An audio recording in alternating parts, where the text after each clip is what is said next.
अस्सलाम दोस्तों, इनसाइड में मौजूद फखर में खुशामदीद। प्रोजेक्ट इमरान खान क्लोज हो गया और अब इस बात का जायजा लेना जरूरी है कि बाजवा डॉक्ट्रिन कहां खड़ी है, क्योंकि इस ईद पर 8 फिल्में रिलीज होने जा रही हैं। ये वो फिल्में नहीं है जो सिनेमा में लगती हैं। जिस तरीके से अभी रिसेंटली जियो फिल्म्स के तहत एक ईद पर फिल्म रिलीज होने जा रही है और इसका कराची का जो सबसे बड़ा मॉल है डॉलमन मॉल, वहां पर उसका प्रीमियम किया गया था। ये वो वाली फिल्में नहीं है, ये छोटी छोटी फिल्में हैं। कोई 10 सेकंड की फिल्म है, कोई 30 सेकंड की फिल्म है, कोई 1 मिनट की फिल्म है, कोई 2.5 मिनट की फिल्म है। और इन फिल्मों के लिए जो फॉरेंसिक है उसका वो करा लिया गया है। अब ये वेरीफाइड फिल्में हैं जिनके ऊपर ब्लू टिक भी मौजूद है और ये फिल्में चांद रात को रिलीज की जाएंगी। यानी एक तरफ ईद का चांद चढ़ेगा, दूसरी जानिब इमरान खान का चांद चढ़ाया जाएगा। और देखना यह है कि ये जो चांद चढ़ाया जाएगा, चांद चढ़ाया जाना है, ये जो चांद चढ़ाया जाएगा ये बिल्कुल वैसे ही होगा जिस तरीके से साकिब निसार साहब का था कि एक ऑडियो रिलीज़ हुई, वेरीफाइड ऑडियो रिलीज़ हुई, 4 दिन उसके ऊपर बहस हुई और उसके बाद वो बहस ख़त्म हो गई। लेकिन इन वीडियोज़ के पर भी बहस ने क्या 4 दिन जारी रहना है, क्योंकि इन सारे मामलात का ताल्लुक प्रोजेक्ट इमरान खान से है। क्योंकि अगर ये वीडियोज़ जिस तरह कहा जा रहा है, जिस बंदे के पास ये वीडियोज़ हैं, जिसने इसकी वेरिफिकेशन कराई है, फॉरेंसिक कराई है, अगर वो ये कहता है कि जनाब ये बिल्कुल जेन्युइन वीडियोज़ हैं और हम ईद पर रिलीज़ करेंगे, तो फिर इसका मतलब यही होगा कि ये प्रोजेक्ट इमरान खान की जो क्लोजर है उसके ऊपर यूँ करके मोहर लगा देगा। और इसका मतलब ये होगा कि बाजवा साहब की ने जो डॉक्ट्रिन बनाई थी उस डॉक्ट्रिन को भी नवंबर तक समेट दिया जाएगा और उसके बाद फिर नई क़यादत जो आएगी वो इन सारे मामलात को लेके आगे चलेगी। इस सारी सूरत हाल पर आपके साथ तफसील से बात करूंगा, लेकिन उससे पहले 2 और ख़बरें हैं जो आपके साथ शेयर करना बड़ा ज़रूरी है, क्योंकि इन दोनों का ताल्लुक भी प्रोजेक्ट इमरान खान से है। अब क्या करें, इस वक्त प्रोजेक्ट इमरान खान ही ज़ेर बहस है, चाहे वो इक़्तिदार में हो तब भी ज़ेर बहस है, इक़्तिदार से बाहर निकल जाए तब भी प्रोजेक्ट इमरान खान ही ज़ेर बहस रहता है। 2 बातें हुई। एक तो शेख रशीद साहब, आपको पता है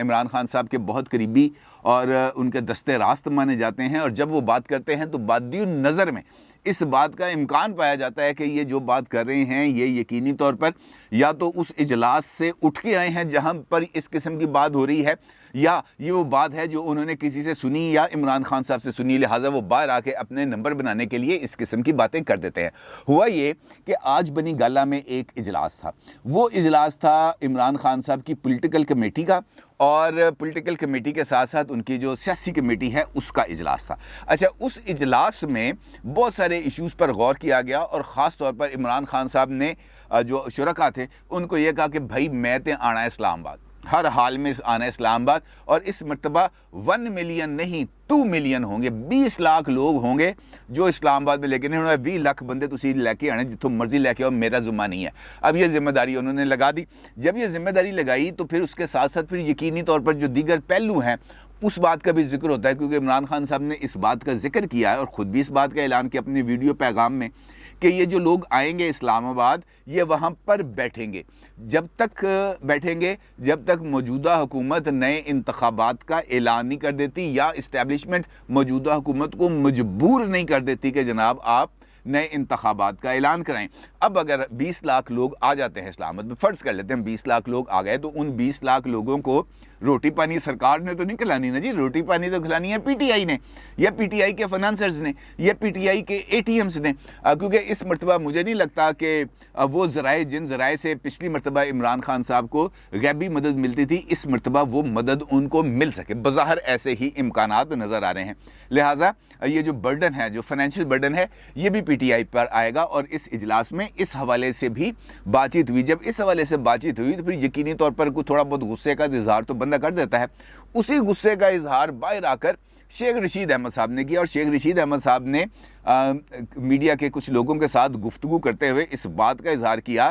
कि यार हमें पता है कि ये तरीके अदम एतमाद के पीछे कौन सा चक्कर था, क्या चक्कर चला, वो कौन लोग थे जिन्होंने रातों रात ही हमारे सारे इत्तेहादियों को तोड़ा, हमसे तोड़ा और शहबाज शरीफ साहब के साथ जोड़ा। हमें इन सारे मामलात का इल्म है। हमें ये भी पता है कि बाप का बाप कौन है। जुमला ज़रा गौर कीजिएगा। उन्होंने कहा हमें पता है बाप यानी बलूचिस्तान अवामी पार्टी का बाप कौन है, हमें इन सारी चीज़ों का पता है। हमें इस बात का भी पता है कि किसने किस जगह पर कौन सी कुंडी खड़काई थी और किस कुंडी के नतीजे में कौन सा दरवाज़ा खुला था। लिहाजा बेहतर है मान जाओ, इलेक्शन करा दो, हम खाना जंगी नहीं चाहते। अच्छा, ये जो खाना जंगी वाली बात है ना, ये शेख रशीद साहब अब तवातर के साथ कर रहे हैं कि खाना जंगी नहीं चाहिए, खाना जंगी नहीं चाहिए, खाना जंगी हो सकती है, ये एक सियासी हादसा है, इस वक्त नॉकिंग एट द डोर है। इस किस्म की बातें काफ़ी अरसे से वो कर रहे हैं और लामहला अगर वो बात कर रहे हैं तो वो बात का जिक्र कहीं ना कहीं तो हो रहा होगा, कहीं ना कहीं से तो उनके कान में ये बात पड़ रही होगी कि यार इस किस्म की सूरत हाल है। अब ऐसा तो नहीं है कि लाल हवेली, उर्दू बाज़ार, राजा बाज़ार, भाबड़ा बाज़ार, इन सारे एरियाज़ के अंदर शेख रशीद साहब का चूँकि हल्का है, वो देखते हुए ये बात कह दें कि यार इन एरियाज़ के अंदर ना बहुत ज़्यादा रिजेंटमेंट पाई जाती है, लिहाजा सैम्पलिंग के असूल के तहत यहाँ से जो फीडबैक मिल रहा है उसको हम पूरे मुल्क पे फैला दें। यकीनी तौर पर ऐसा मुमकिन नहीं है, क्योंकि जो पिंडी का फीडबैक है हो सकता है लाहौर से मुख्तलिफ हो, जो पेशावर का फीडबैक है हो सकता है कोहाट से मुख्तलिफ हो, जो कोहाट का फीडबैक है वो हैदराबाद से मुख्तलिफ हो। तो ये जो एरिया वाइज है ये सिचुएशन मुख्तलिफ होती रहती है। GT रोड पर सिचुएशन मुख्तलिफ होगी, लेकिन मोटरवे पर सूरत हाल मुख्तलिफ होगी, और ये लोगों के मिजाज और लोगों के जो माशी हालात हैं उनके तहत ये तमाम सूरत हाल बदलती रहती है। लेकिन जब हम एक जनरलाइज बात कर देते हैं, हम जब इस बात का इजहार करते हैं कि जनाब ये जो पॉलिसीज़ इस वक्त चल रही हैं, जो इस्टेब्लिशमेंट ने इमरान खान को इक़्तिदार से बाहर निकाल कर जो गलती कर दी है, उस गलती के नतीजे में अगर उस गलती को ना सुधारा गया तो उसके नतीजे में ये इम्कान है कि मुल्क के अंदर अनारकी की कैफियत पैदा हो जाएगी। तो फिर यकीनी तौर पर उन तमाम पहलुओं का जिक्र करना ज़रूरी बन जाता है जो प्रोजेक्ट इमरान खान को बंद करने का, क्लोज़ करने का सबब बना। और अगर प्रोजेक्ट इमरान खान को क्लोज़ किया गया तो फिर उसके पीछे यकीनी तौर पर बहुत ज़्यादा लॉजिकल रीजनिंग्स मौजूद होंगी, वजूहात मौजूद होंगी, और उन वजूहात को नज़रअंदाज किए बग़ैर आप हतमी नतीजे तक नहीं पहुंच सकते। और सबसे बड़ी जो प्रोजेक्ट इमरान खान को बंद करने की वजह है वो है माशी बहरान, क्योंकि इमरान खान साहब के 3.25 साल के दौर के अंदर पाकिस्तान की मईशत ने जिस तरीके से सफ़र किया, जिस तरीके से मईशत की हालत ख़राब हुई, ये मेरे और आपसे तो छुपी हुई बात ही नहीं है। सवाल ये है कि आप ख़ुद भी अपने आप से ये सवाल पूछ सकते हैं कि क्या इमरान खान के दौर में आपके माशी हालात में बेहतरी आई, या आप महंगाई का शिकार हुए, चाहे वो पेट्रोल की कीमत है, चाहे वो डॉलर प्राइस है, चाहे वो दवाई की कीमत है, चाहे वो बच्चों की स्कूलिंग है, चाहे वो गैस की कीमतें हैं, चाहे वो तमाम लोग जो LPG इस्तेमाल करते हैं उनकी कीमत। आप इससे अंदाज़ा लगाएं कि गर्मियों के इस महीने में जहाँ पर अब टेम्परेचर 40 है, आज से 2 साल पहले गर्मी के अंदर LPG 70 रुपये किलो मिला करती थी, आज 270 रुपये किलो मिल रही है। तो इसका मतलब ये है कि किसी न किसी जगह पर कुछ न कुछ ऐसी मिसमैनेजमेंट हुई है। अब अगर LPG का भी हम सारे का सारा जिम्मा इस बात पर डाल दें कि इंटरनेशनल मार्केट के अंदर जो हमारा डिमांड एंड सप्लाई है उसने मुतासर किया कोविड की वजह से, तो ये बात भी दुरुस्त मानी नहीं जा सकती। खैर, बहुत सारे पहलू हैं इस बात का। अगर हम इमरान खान साहब के दौर इक़्तिदार में देखें तो एक से एक बढ़कर करप्शन के केसेस भी सामने आए, चाहे वो शुगर स्कैंडल हो, चाहे वो पंजाब गवर्नमेंट की तरफ से शुगर मिल्स मालकान को दी जाने वाली एक्सपोर्ट सब्सिडी हो, चाहे वो खाद का बहरान हो, चाहे वो पेट्रोलियम स्कैंडल हो, जहाँ पे इमरान खान साहब के जो सिटिंग उस वक्त के मामले खुसूसी थे नदीम बाबर साहब, उन पर तमाम जिम्मेदारी फ़िक्स की गई और ख़ुद उनको कहा गया कि जनाब आप ओहदे से हट जाएं। और साथ प्रेस कॉन्फ्रेंस में असद उमर साहब की तरफ से इस बात का ऐलान किया गया कि इनको यकीन दहानी करा दी गई है कि इनके खिलाफ कोई कार्रवाई नहीं की जाएगी। तो इसका मतलब यह है कि सब कुछ इमरान खान साहब की छतर छाया के नीचे हो रहा था। जब सब कुछ उनकी छतर छाया के नीचे हो रहा था तो फिर इस सारी अबतरी की जिम्मेदारी भी उन्हीं पर आती है, और इससे बचने के लिए ही मुख्तलिफ ऑप्शंस पर इमरान खान साहब ने गौर किया था, लेकिन उन ऑप्शंस को माना नहीं गया। अब अगर दूसरा पहलू देखें, मसलन इमरान खान साहब का जो प्रोजेक्ट इमरान जिसकी मैं बात कर रहा हूँ बंद करने का, एक तो पहलू आ गया उसका माशी, दूसरा पहलू आ गया सियासी, क्योंकि सियासी मैदान में जो हुकूमत है उसके ऊपर सबसे ज़्यादा जिम्मेदारी आ जाती है। जिम्मेदारी इन ए सेंस कि उसने मुल्क के अंदर एक ऐसा माहौल क्रिएट करना होता है जहाँ पर सियासी बेचैनी ना हो, जहाँ पर जो अहम कौमी अमूर हैं वहाँ पर हुकूमत और अपोजिशन सेम पेज पे रहें, और कम से कम इस हद तक वर्किंग रिलेशनशिप रहे कि कौमी इशूज़ के ऊपर नेशनल असम्बली में ना सिर्फ बामकसद डिबेट हो बल्कि कानून साजी के लिए भी यकसम मौके मुयसर आ सके। लेकिन इमरान खान साहब के दौर के अंदर हमें ऐसा देखने को भी नहीं मिला।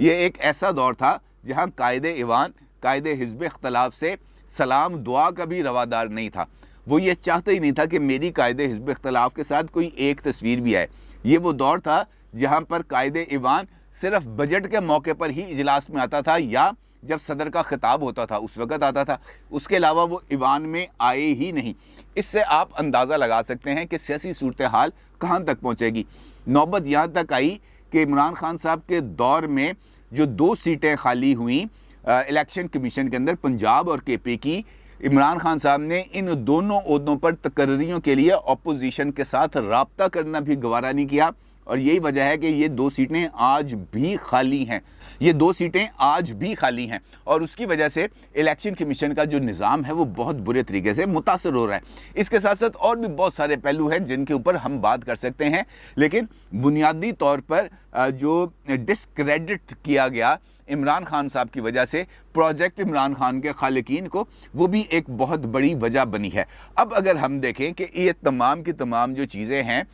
इमरान खान साहब को लाना, इमरान खान साहब को बिठाना, इमरान खान साहब को सपोर्ट करना, ये उर्फ़े आम में इसको बाजवा डॉक्ट्रेन के नाम से ही मौसूम किया जाता रहा है। और बाजवा डॉक्ट्रेन यकीनी तौर पर प्रोजेक्ट इमरान खान को ख़त्म करने के अंदर भी इस्तेमाल हुई है। अब उस के पहलू जिस तरह मैंने आपके सामने रखे, उसके नतीजे में जो इस वक्त सूरत हाल है वो इमरान खान साहब की तरफ से रद्द अमल की सूरत हाल के बाद पैदा हो सकती है। इमरान खान इस वक्त इस्टेब्लिशमेंट को ज़्यादा दबाव में लाना चाहते हैं बनिस्बत हुकूमत के, क्योंकि अगर आप उनकी जो पॉलिटिकल स्ट्रेटजी है, चाहे वो पेशावर जलसा हो, चाहे वो कराची जलसा हो, चाहे वो लाहौर जलसा हो, अगर आप उसको देखें